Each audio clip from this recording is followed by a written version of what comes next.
Good evening, everybody.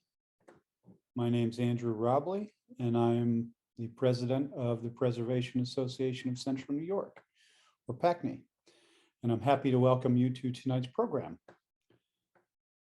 First, I'm going to tell you a little bit about PACNY. We are an advocacy group that's dedicated to the conservation of the historic architecture, landscapes, neighborhoods, and main streets in Cayuga, Cortland, Onondaga, Oswego, and Madison counties, and preserving the past through adaptive reuse to serve as a living part of our community.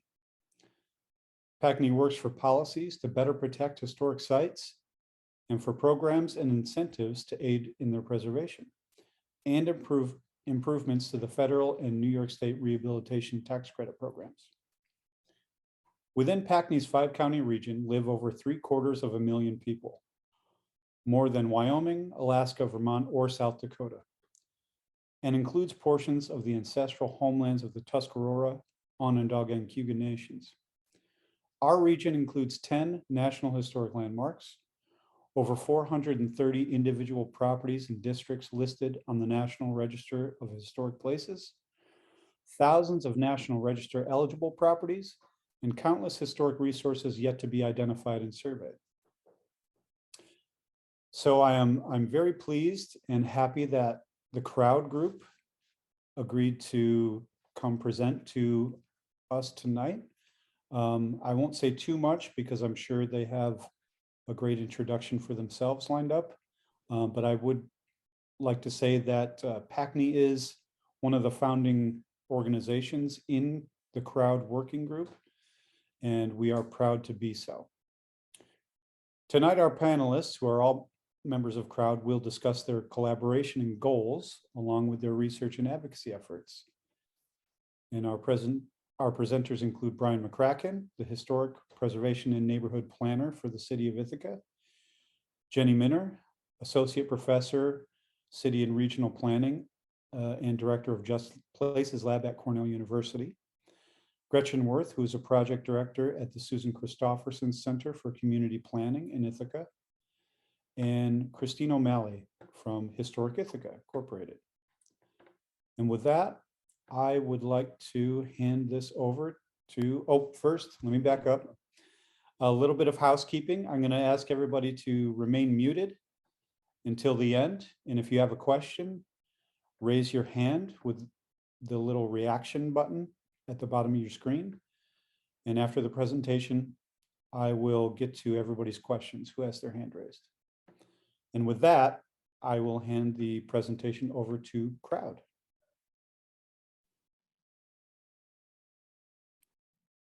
Okay, thank you, Andy, and thank you everyone for being here tonight. Our topic that we are going to address is the case for deconstruction, and this title slide that you see on the screen here is really appropriate, very timely. This is College Avenue in Ithaca, New York, and a recent deconstruction of a circa 1907 house right near the entrance to Cornell, which is also part of a study site, and we'll be talking about this a bit more. So, Jenny, I'm wondering if you could just advance the slide. So we're all coming to you today from Ithaca, New York, and so we are saying Scano and welcome. Ithaca's on the traditional homelands of the Gayacono, that's Cayuga Nation.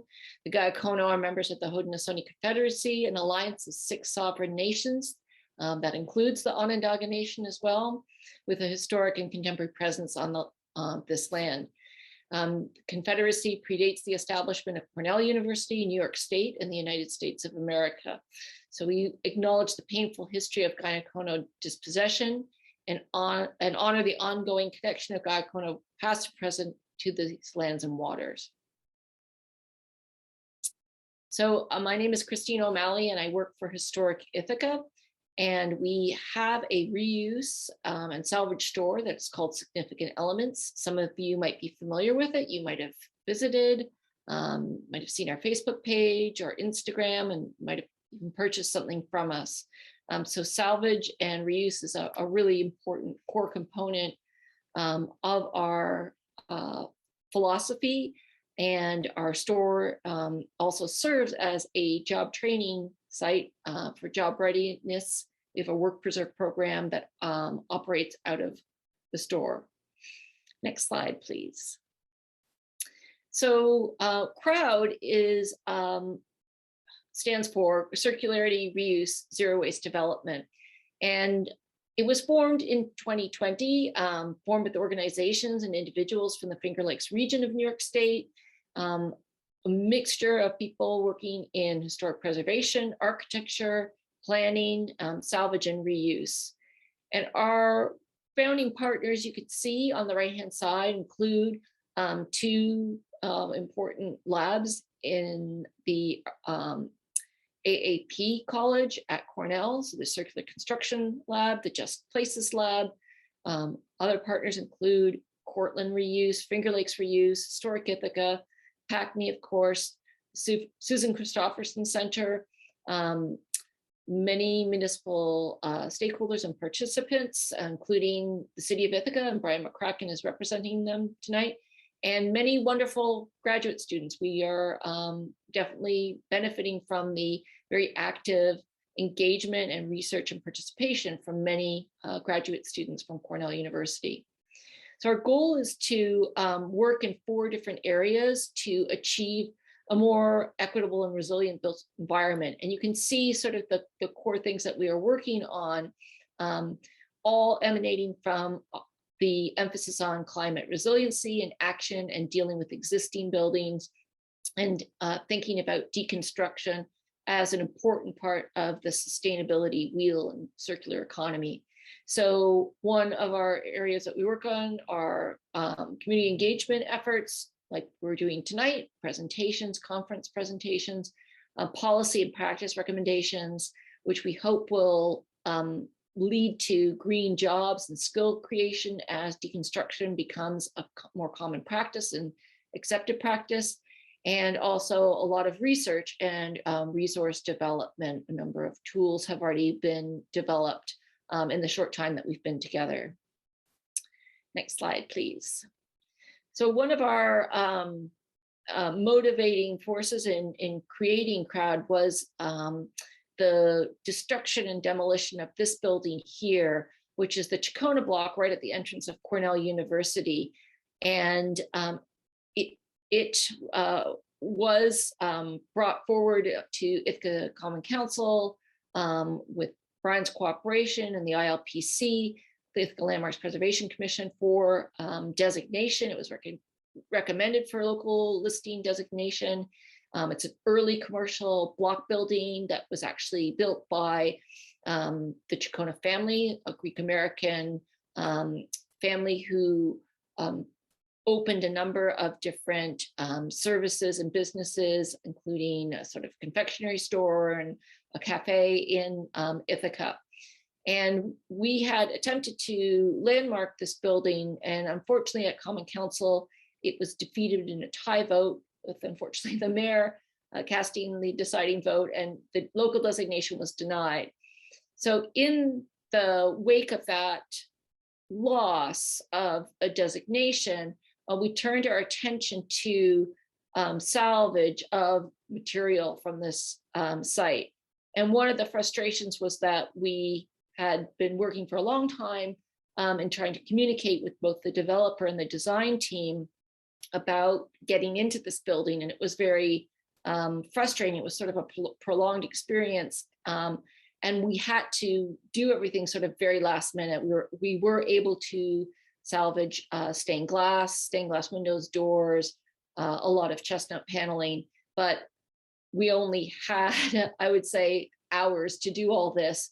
And the whole experience was tremendously frustrating. As you can see in the photo on the right, taken by Jenny, the absolute waste that you see through the demolition process was just heartbreaking. So part of what CROWD is trying to do is try to redirect that kind of loss of historic designation into then deconstruction or salvage efforts, so that there isn't waste. So if a building fails to be designated, preservation doesn't work and local listing doesn't work, what else can be done to divert all that material from going to the landfill and getting into the waste stream.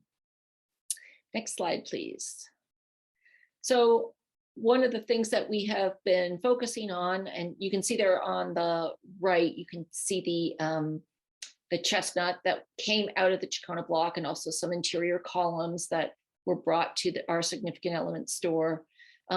What we have been trying to do is advocate for changes in our community first, but also to push it statewide, so that we are not just dumping things into the landfill. So we've written letters to the editor. We've also done several conference presentations as well. Next slide, please. One of the recent things that's sort of up near your area that we did get involved with was the long boarded up Wall Street Church in Auburn, which was left vacant. It was used as a Methodist church and then an AME Zion church. It's National Register listed. It's built in 1887, and the city of Auburn had it closed up. It was sort of a long, complicated legal case that Andy knows a lot about. But we had tried to advocate for its deconstruction and the reuse of all the building material and architectural salvage for an environmental benefit, but also for an economic benefit and a cultural benefit. As you can see from that interior, there was an awful lot of material in that church. And unfortunately, next slide, please, we weren't able to convince City of Auburn, to do this. And you can see the waste that's created in these demolitions, all of those bricks and all of those materials, all the wood, etc. So it's a tremendous loss of not only a landmark church in the city of Auburn, but material waste as well. Next slide, please. And one of the things that Crowd has been able to do by partnering with various people at Cornell, the Circular Construction Lab took this on as a project to try and estimate how much debris was going to be generated through this building's destruction. And you can see that the numbers are pretty staggering, and they broke this modeling down. This is Professor Felix Heisel and his lab, into exterior walls, the brick and what was being generated, the rafters, the wood, and the floor as well. And so the numbers are quite high, and this is why this kind of material does not need to go into the landfill. Next slide, please. So I'm going to turn it over to Brian McCracken from the City of Ithaca, Historic Preservation and Neighborhood Planner, and he's going to pick it up from here. Great. Thank you, Christine. I'm Brian McCracken. I'm the Historic Preservation and Neighborhood Planner for the City of Ithaca, and I'm here tonight to give a little context to what's happening in Ithaca and why deconstruction has become a hot topic of conversation. Next slide, please. So as I'm sure all of you know, Ezra Cornell and A.D. White founded Cornell University in 1865. And from that moment on, Cornell and Ithaca were intimately linked, and the community was permanently changed. It was the founders' intention to not provide housing for their students, which created a tremendous amount of pressure on the community. The founders, particularly White, felt that it was the community's responsibility to house the hundreds of students that would attend the university. And so very little housing was initially built by the university. So those individuals that were coming to the community to either attend school or were faculty or staff of the newly founded university needed to find housing. And the community found multiple ways of accommodating that. Initially, students housed with, individual families that lived farther down the hill. Eventually, larger enterprises were developed to house the students. The building that you see on your left is the Grandview House. It's a locally designated landmark. It was built as a boarding house for Cornell University students, and it's located along College Avenue. So these large boarding houses became one way that students and faculty were housed. Other examples are the building in the center was built as a rooming house. And its interesting history is that it was built by a woman entrepreneur. So one thing that came out of the desire to provide housing for students and Cornell affiliated individuals was women taking up the mantle and building larger houses than they needed to house the students and faculty as a way of producing income for themselves. Oftentimes these were widows or single women, and it was a way for them to generate income at a time period where their options were limited. You also had communities or families that would move to Ithaca for their children to attend Cornell University. So you have Second Empire building at the bottom right was built by the Van Fleet family. Their two sons attended Cornell University, and they moved to Ithaca specifically to allow their students to go to Cornell. And then finally, one of the other ways was the conversion of large grand homes into either boarding houses or later into individual apartments. So the upper right, it was known as the Brick. It is a white brick building now, but historically it was unpainted. It was built as a mansion for a local brick manufacturer, and he sold the property to an individual who converted it into a rooming house for Cornell students, specifically a theater company. So you had all of these changes. You had people building housing, but Cornell continued to grow rapidly. It continues to grow today. And the university, although it now provides some housing for its students, it's not building it at the pace that it needs to keep up with the growing enrollment. So next slide, please. So there has constantly been this struggle between the university and the community to provide housing for all of the people that are attracted to Cornell University. And the neighborhood that it most impacted was College Town. College Town is immediately adjacent to the university. It was a home to a lot of the large boarding houses that I mentioned earlier, but it also became the home of commercial buildings like the Chicona block, as well as several others. It was always this neighborhood that absorbed the most of the university students and faculty, but it was also the neighborhood that had the most pressure. So in 2009, it reached a tipping point.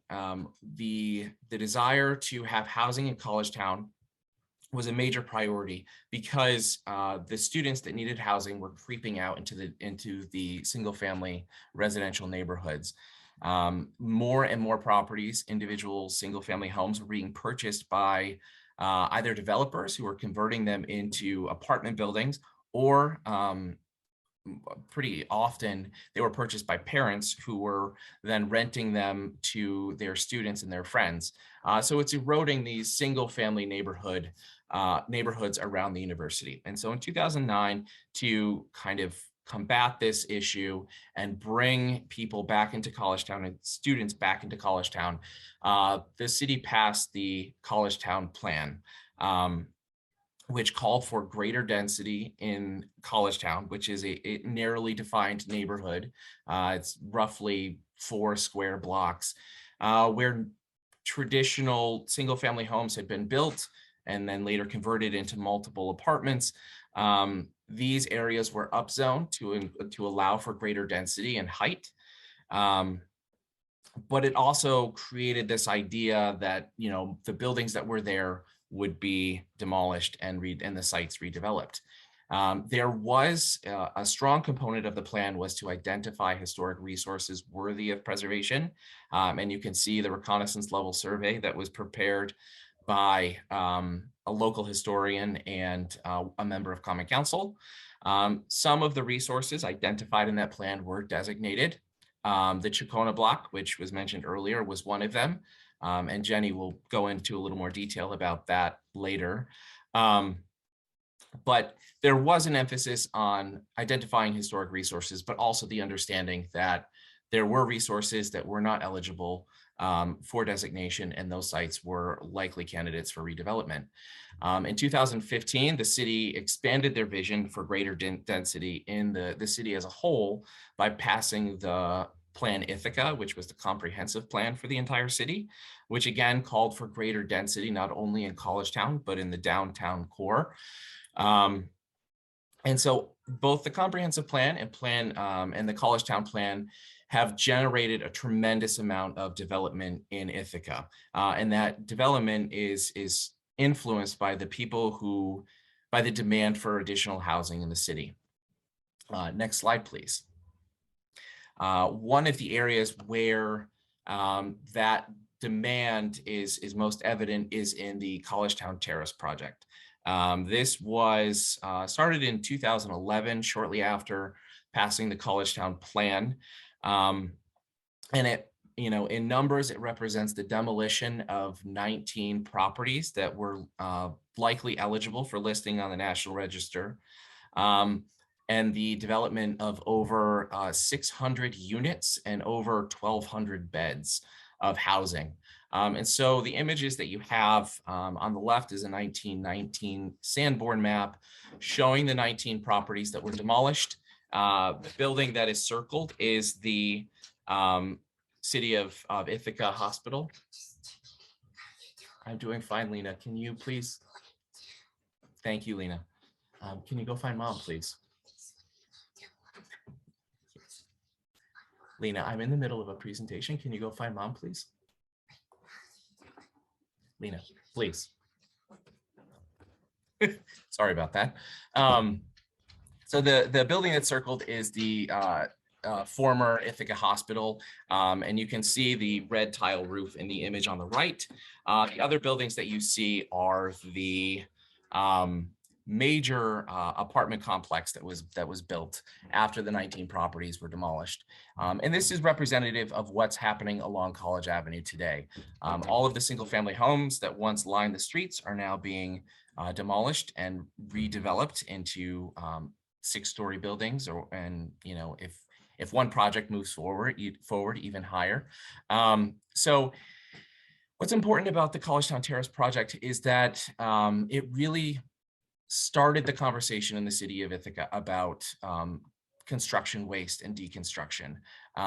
Of the 19 I shouldn't say of, none of the buildings in the College Town Terrace project that were demolished, there was no salvage and no deconstruction. So all of the materials from those 19 buildings went into the landfill. Some of them were incredible brick buildings with some high quality materials. Others were more vernacular, but still it equaled a tremendous amount of waste, something that the community recognized and started having more conversations about what can we do about this waste. We have areas of the city that are zoned for greater density, which will result in the demolition of more buildings. How do we prevent these materials from going into the landfill?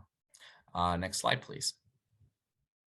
So now I'm going to hand it over to Jenny Minner. Hi, everyone. It's great to be here. My name's Jenny Minner. I'm an associate professor at Cornell in City and Regional Planning. I teach land use planning and preservation, so I'm constantly fighting with myself about whether things should be, what we should do with the built environment. Here you see on our website an inspirational image. This is an image of a massive assemblage artwork that was produced using reclaimed materials and really represents an effort at workforce training. And then the next slide.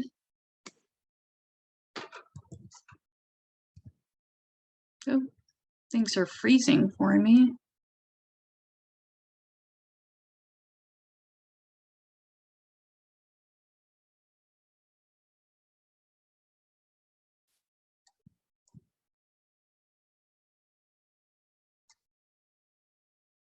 The next slide is again the Chicona block, which is unfortunately a negative representation of what can happen in the built environment. But again, as both Christine and Brian have mentioned, very important to the story of crowd and bringing us together in the interest of more conservation of the built environment and treatments and solutions like deconstruction.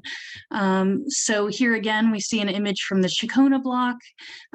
What I'm going to show now is a brief, about 5-minute video. This was produced by a student filmmaker within the Just Places Lab for Crowd and in partnership with Crowd. So you'll hear from a few people who couldn't be here tonight.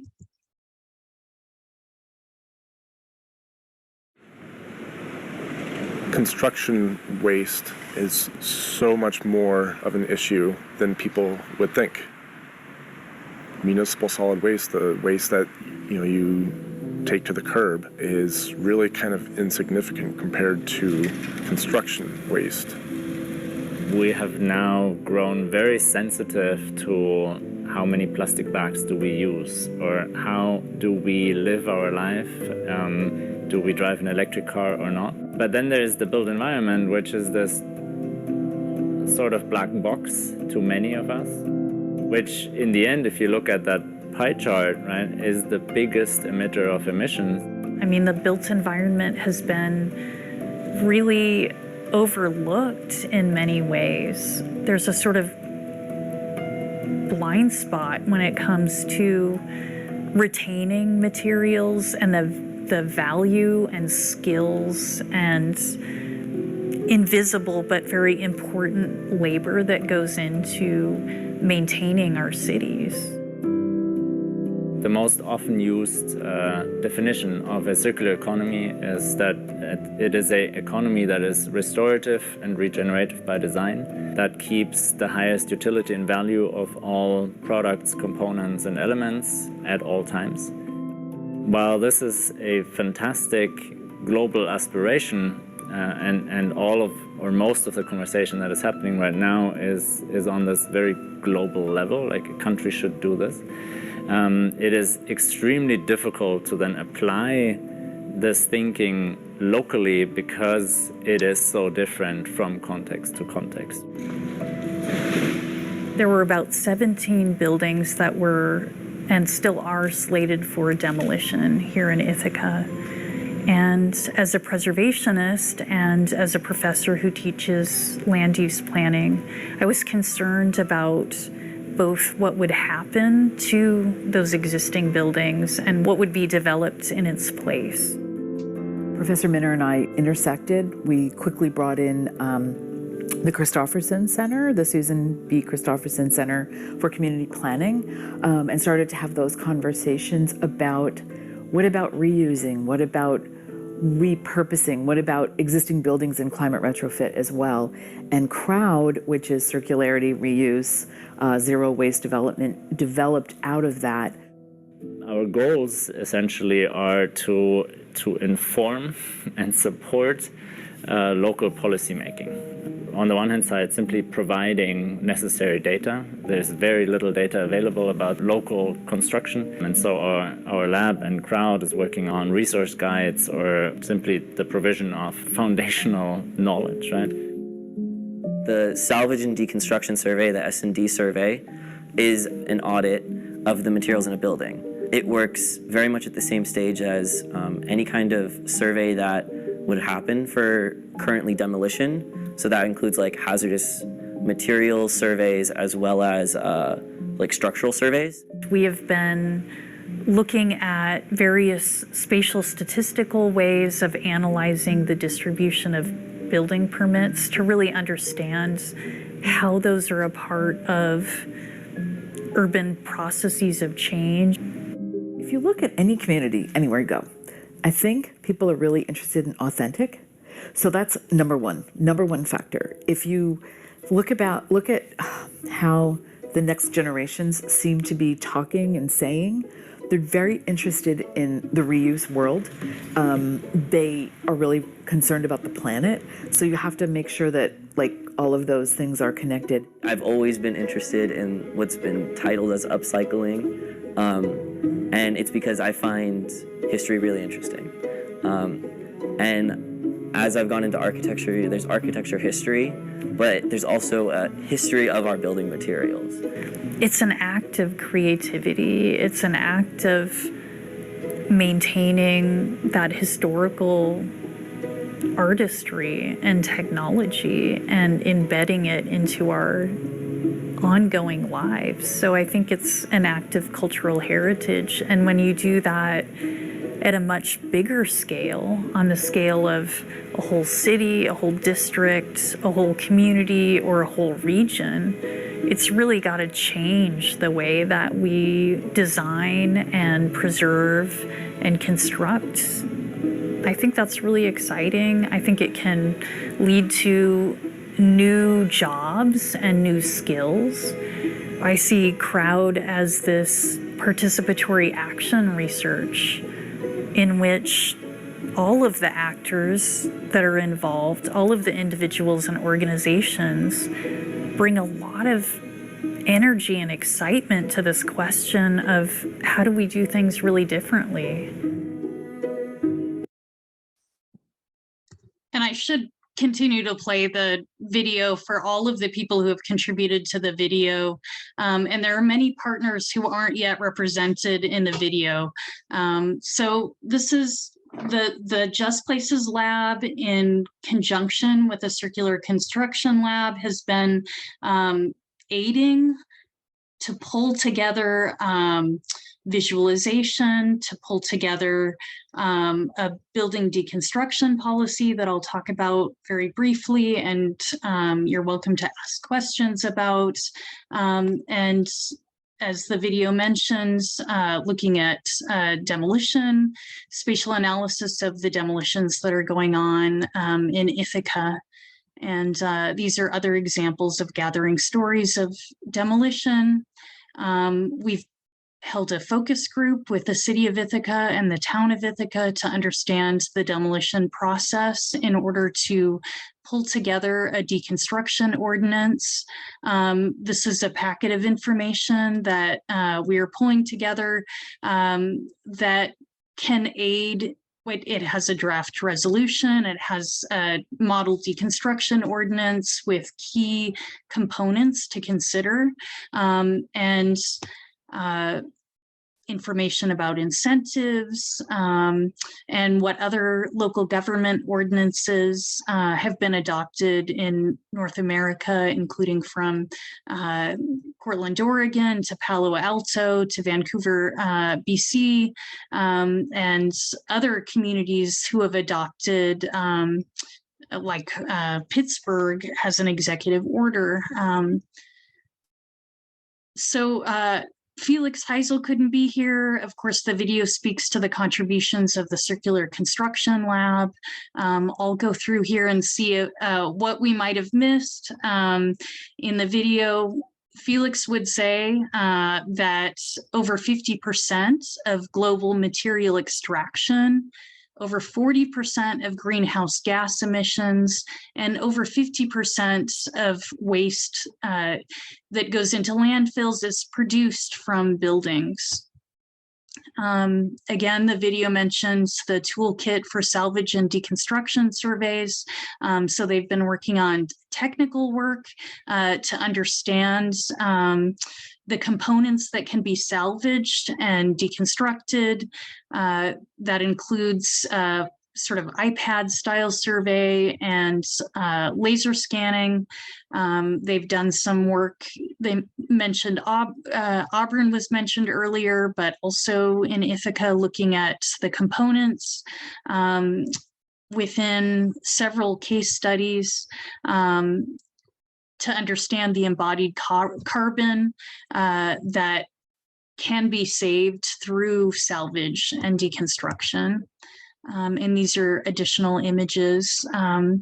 The lab, the Circular Construction Lab and the Environmental Systems Lab have also been collaborating to try to represent embodied carbon within the building stock. So in order to understand beyond just, you know, the the energy that can be saved through retrofitting buildings, that's incredibly important, and that's the operational energy, but embodied within the materials themselves is carbon. And if we can save that carbon, if we can extend the lifespan of buildings, and if we can transfer materials through salvage and deconstruction to new construction using reclaimed materials, then we can save that embodied carbon.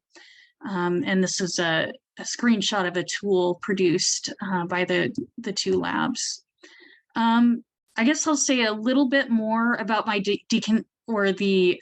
observations of what's called the Catherine Street or College Town Deconstruction Project. And this has largely been an effort of the Circular Construction Lab and also the Finger Lakes Reuse Lab. So here you're seeing a drone shot of part of that district that is being demolished, has been demolished.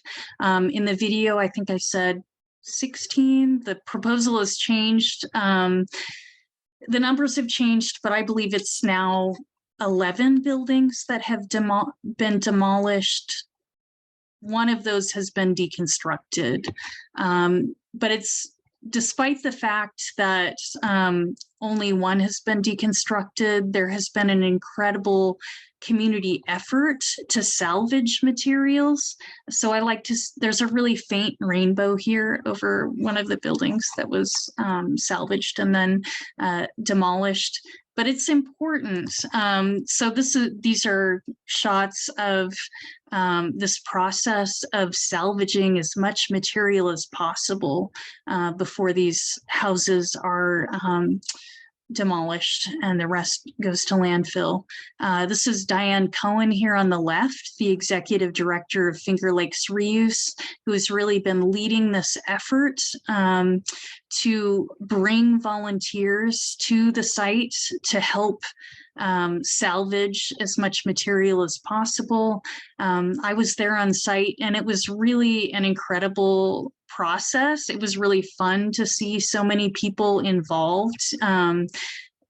Everyone from retired carpenters to undergraduate and graduate students to union members who partnered with the Circular Construction Lab and Finger Lakes Reuse and Significant Elements to demonstrate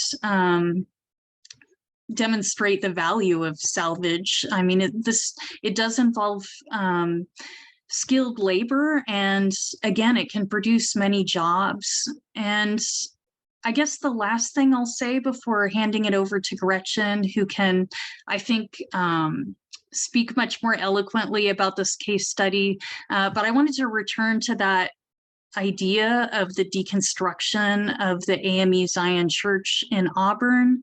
And I know Gretchen and others were very involved in envisioning how those materials might have been transferred to another site. In this case, from an AME Zion Church that was really important to the history of the Black community in Auburn to a site here in Ithaca that was to be a learning farm that was associated with local food sovereignty, emphasizing low income, but also Black and Indigenous community members.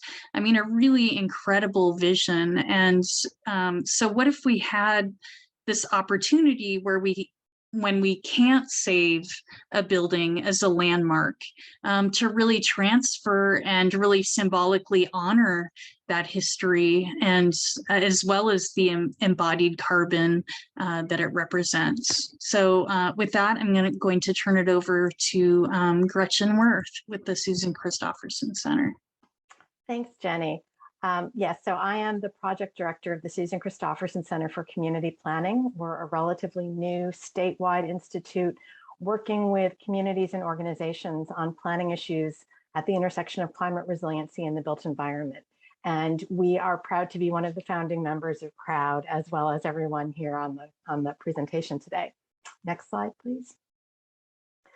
So I wanted to just pull back for a minute and talk about why we're talking to you about this tonight, and then summarize some of the work that CROWD has been doing and what we hope to do in the future.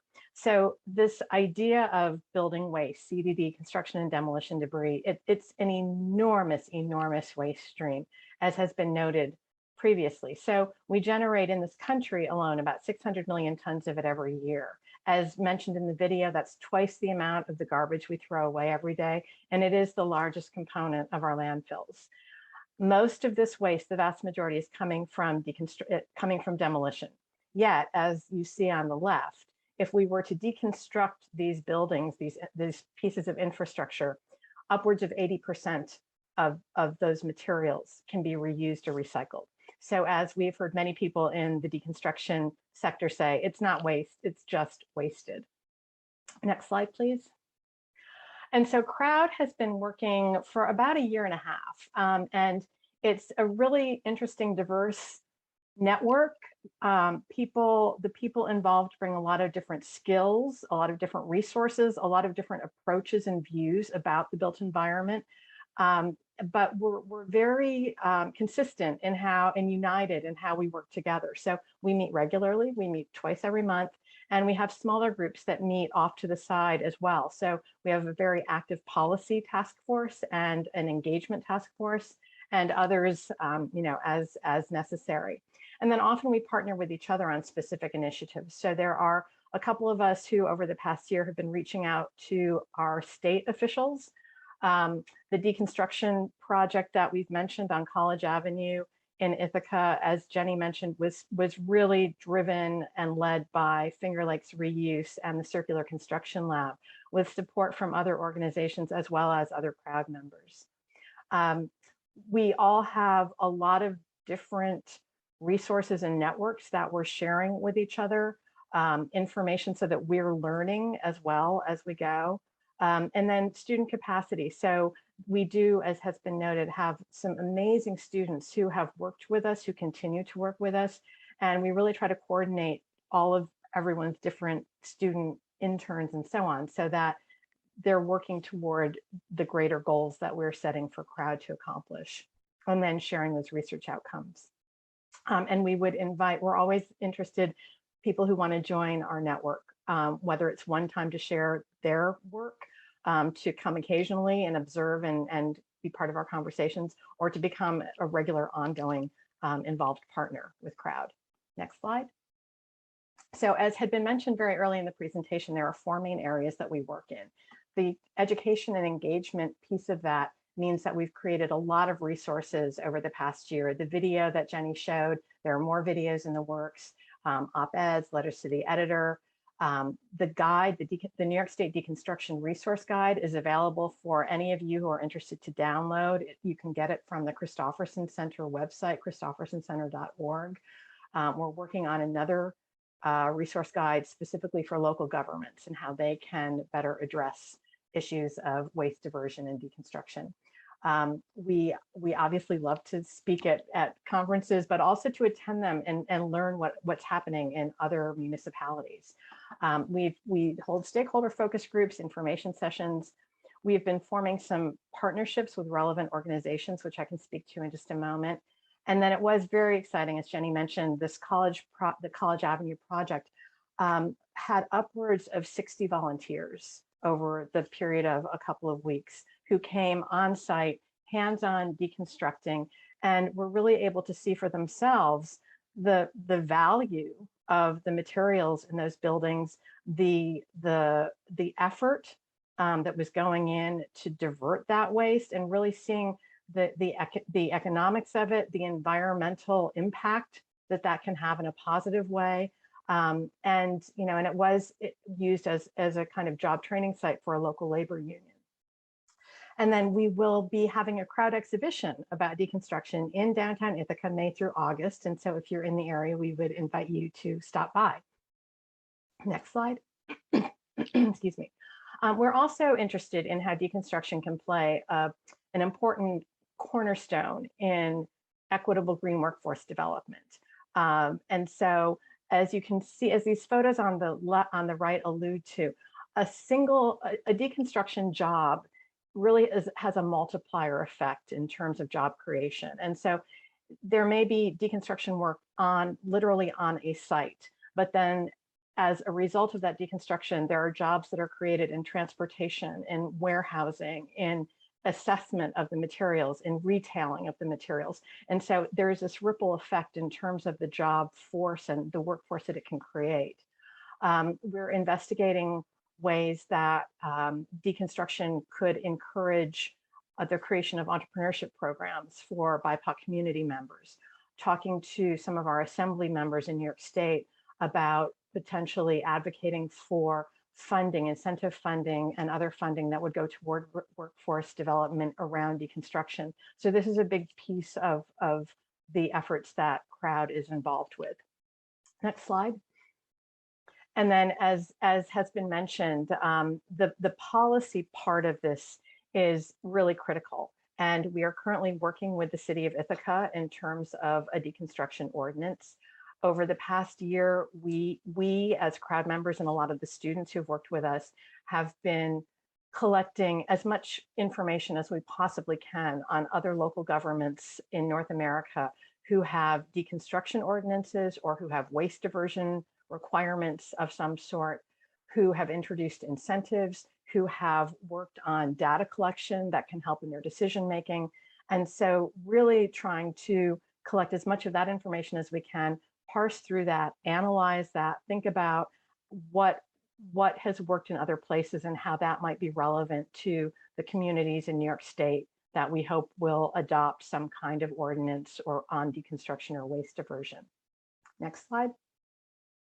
And then as you have gathered, there is just so much research that has gone on and that continues to go on in terms of students from Jenny's Just Places Lab, the Circular Construction Lab, interns at the Christofferson Center, looking at all kinds of different data, market information, data visualizations, and that continues to inform the work that we're doing. Next slide. And so in terms of next steps, obviously we will continue with the work that we have been doing up to this point. And we're really hoping that through all of these efforts that we can elevate the awareness and the action around deconstruction and reuse of materials to a state level. And so as part of that, we are doing continued outreach to elected officials, state agencies, to potential funders in New York State.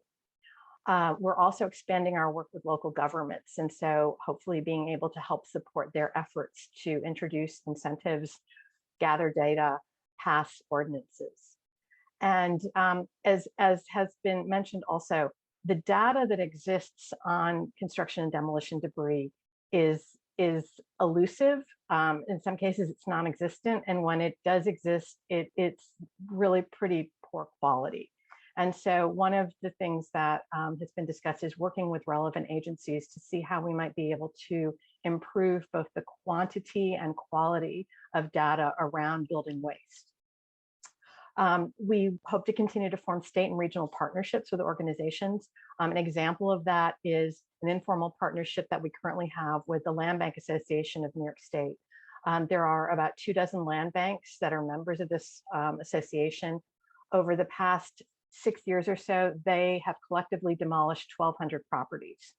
And so if we can find a way financially to work together, then properties that they have decided have to come down, we hopefully will be able to partner to be able to salvage and reuse those building materials in those buildings. We are working to encourage the adoption of a deconstruction pledge by higher education institutes in New York State. And as I mentioned, we are expanding the number of our CROWD participants and partners who are joining with us. Next slide. And so that is the end of our presentation. And I just wanted to thank you all for attending yet another Zoom call after what I'm sure has been a long day of Zoom calls. But we would love to hear your thoughts and questions and suggestions that you may have as a result of hearing from us tonight. So thank you very much for your time. Thank you, Gretchen and Jenny and Brian and Christine. That was a great presentation. And I just want to remind everybody, if you have a question, go down to the bottom of your screen where you see the reactions icon. And if you click on that, it'll give you the opportunity to raise your hand. I wanted to also recognize just the diverse group of people we have in our audience. I know there's architects, engineers, academics, museum professionals. We have a whole range of professions. So I'm hoping it's a good conversation. And I'm particularly glad to see the Preservation League here. We're happy to let them know what we're doing. So Guy Garnsey, I'm going to ask you to unmute and ask your question. Okay, hi. I wonder during the volunteer work, salvaging materials, how much safety concerns get involved and also hazardous materials. I see Gretchen. Go ahead, Gretchen. Then I'll Okay, comment. yeah, please comment. In terms of hazardous materials, the buildings had all been abated previously. So of these 12 buildings, all were slated for demolition, and as part of that, the hazardous materials had been abated in preparation. Of those 12 buildings, we Crowd, Finger Lakes Reuse Circular Construction Lab, were able to arrange to fully deconstruct one of the buildings, and that was done with the oversight on site of a deconstruction professional who has done this for decades, who flew in from Washington State, a guy by the name of Dave Bennett, who does amazing work. The other buildings, we did salvage prior to their demolition. So there was safety awareness about not just COVID, but all of the various things that can happen on a construction site. So people were required to wear, work boots and wear safety goggles and work gloves and so on. There was no height involved, so people were not allowed to get on ladders and so on. So in terms of the volunteers, we signed waivers. There is not an insurance company that will insure a situation like that. And so that was how that worked. But there were safety orientations every day, regardless of whether you'd been to the site once or 10 times. You went through the safety briefing every day. And specific things were pointed out about the site that you'd be working on and what to watch out for.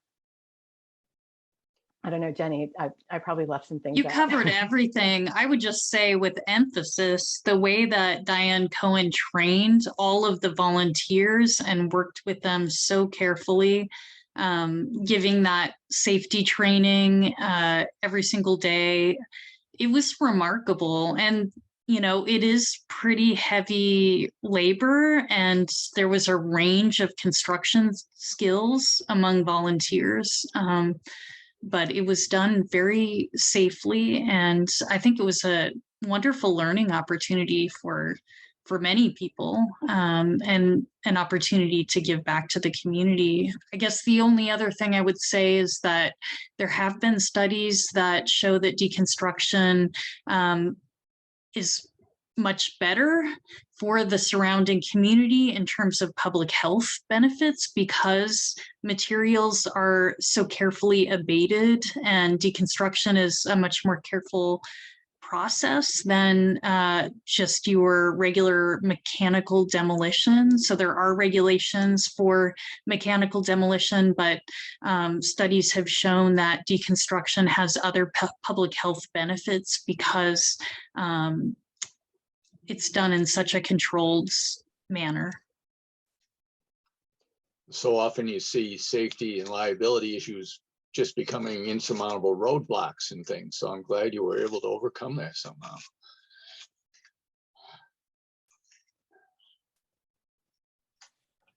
That is true. I think I've heard that there are many roadblocks, but there are ways, especially in communities that have adopted active deconstruction programs, to address those systematically.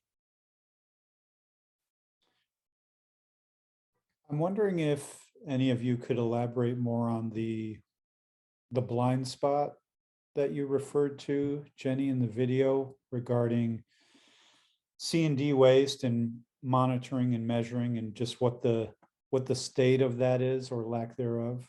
I think it was interesting to me to learn about it.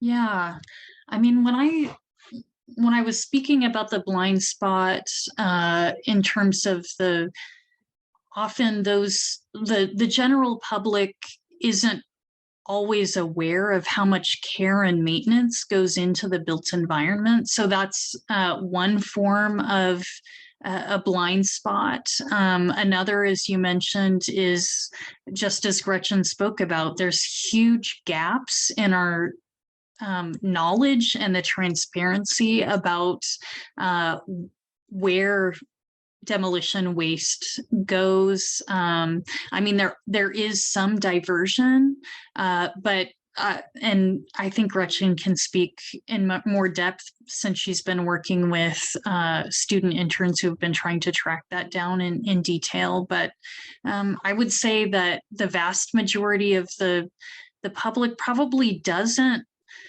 think as carefully about what happens after a remodel, that they could donate those materials, that they could use reclaimed materials, and certainly at the larger scale in land use planning. I would say that there's been an enormous blind spot when it comes to, what are the impacts of upzoning? And when we upzone, we should be, if we're speaking to sustainability, we really should be speaking to the demolitions that we anticipate will occur and worrying about what to do about those materials. I would agree and add to that. I think, in New York State, generally speaking, people are aware that plastic bags are bad. And you don't get plastic bags anymore when you go to the supermarket. You bring your own bags. There is a growing awareness about single-use plastics like water bottles, and so you don't buy, you bring your own water bottle. There is, in various communities, very high awareness, and there's been a lot of effort around New York State in terms of raising awareness about food composting and food waste. And so all of those things at a consumer level that people are aware of, that does not translate into the building waste that we create. And, as Jenny mentioned, there are various reasons for that. But that's one of the things that Crowd is trying to do is raise awareness levels so that people do have knowledge. And even though, they themselves may not be taking down a building, that in their community that they can advocate for its diversion, its reuse, recognize all of the really valuable materials that can become still part of that community and that the community can benefit from. Okay, thank you. There's a question from Stephanie Timmerman. Go ahead, Stephanie. Yeah, hi. Thank you very much for this talk. This was wonderful. I am wondering, what happens to the materials? Do you give them to homeowners? Do you have them in larger construction sites? Because I'm thinking that sometimes if you're having a small house that you're deconstructing, those won't be really large areas that you can reuse.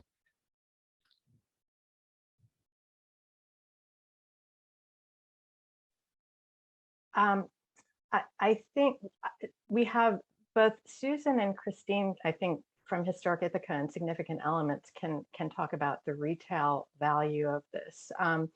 Even in what you saw, an 1,800 to 2,000 square foot house, I'm guessing that that's approximately the size of those homes around College Avenue. The amount of material that came out of those homes in terms of oak floorboards, chestnut molding, paneling on the stairway was enormous. For this particular cache of materials, it's going to Finger Lakes Reuse, and they will resell it. And in fact, we're looking not just for individual retail buyers, but for wholesalers and selling it on to building designers who had clients, large scale clients, to use this in some way that I'm not familiar with. And so there is, so in our community in Ithaca and Tompkins County, materials like this would go to Finger Lakes Reuse or Significant Elements. In other communities, there's the discussion that is a valid, worthy discussion, often had by preservationists, by sustainability planners, who benefits from these materials. Should they be resold at a retail market? Should they be donated to an organization? What's the market for that? And I think that those are discussions that happen in can and should happen perhaps at a community level, because I know that that's a concern that some have shared with us previously.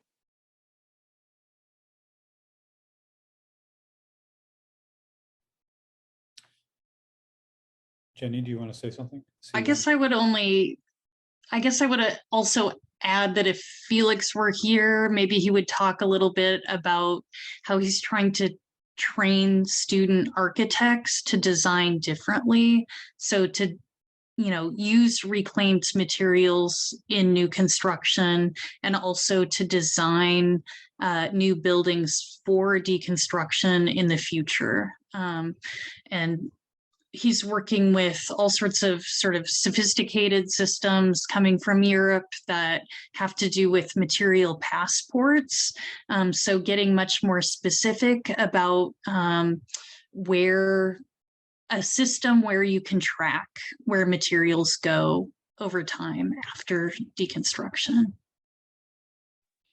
Thank you. Okay. Any final questions? I know we're over an hour at this point, but I want to give an opportunity for any final thoughts. I just wanted to thank you very much for this presentation and for what you're doing. This is an amazing collaborative, and it seems kind of like a no-brainer, but it takes a lot of effort to actually make an idea happen, and that's what you're doing is making this idea happen. As far as the Preservation League goes, we do work with public policy quite a bit, so I can see us being able to help out with this in some way. Please feel free to call on us. Yeah, that's great, Jenna. That's good to hear. I think one of the strengths that PACNY has is that we can make connections. We don't have deep pockets, but we can make those connections. So I'm glad that happened tonight. Okay, with that, I'd like to thank Crowd for presenting to our little group here. We're very happy to have you and very appreciative of the time that you took to present to all of us. And thank you to all of you who tuned in to watch. If you aren't a member yet, please visit pacny.net and join. We're planning on offering more programs like this to the public to begin with, and then some of it will be for members only. So make sure you join. And with that, I will wish everybody a good night and good luck. Thank Nice you, to meet everyone. everybody. Thank you for coming. Thanks.